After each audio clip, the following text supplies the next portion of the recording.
அங்க பாருங்க, ஆண்டவருடைய பிள்ளை என்பது என்ன தெரியுமா? அது ஒரு அதிகாரம். விசுவாசின்னு கூட உங்களை சொல்லாதீங்க. நீங்க யாருங்க? நான் விசுவாசிங்க சொல்லாதீங்க. இனிமேல் யார விசுவாசின்னு சொல்லக்கூடாது. விசுவாசினா அது ஆரம்ப ஸ்டேஜ். இப்ப நான் யார் தெரியுமா? நீங்க யாருங்க? நான் ஆண்டவரோட புள்ளைங்க, நான் ஏசப்பாவோட புள்ளைங்க, நான் பரிசுத்த ஆவியான தெய்வத்தோட புள்ளைங்க. புள்ளன்ற அத்தாரிட்டியை கொடுத்துட்டாரு, கையில அதிகாரத்தை கொடுத்துட்டாரு. அப்ப அதிகாரத்தை வச்சுக்கிட்டு தேவனுடைய பிள்ளைகள் கட்டளை இட்டு பழக வேண்டும்.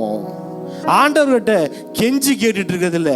ஏதாவது உங்க பிள்ளைங்க வந்து, அம்மா எனக்காக மதியான சாப்பாடை எனக்கு ஆயத்தம் படுத்துங்கள் அம்மா, எனக்காக கெஞ்சி கேட்டுக்கொள்கிறேன் அம்மா, எனக்கு மதியான சமைக்கு அப்படியா கேட்பாங்க நம்ம பிள்ளைங்க. என்ன கேக்குதுங்க? மம்மி எனக்கு என்ன வேணும்? மதியானம் என்ன சமைக்க போறீங்க?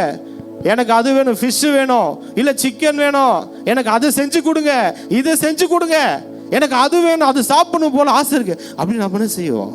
எவ்வளவு கஷ்டமா இருந்தாலும் புள்ள கேட்டுட்டா, என் புள்ள கேட்டுட்டா. அப்ப ஆண்டவர் யோசிச்சு பாருங்க,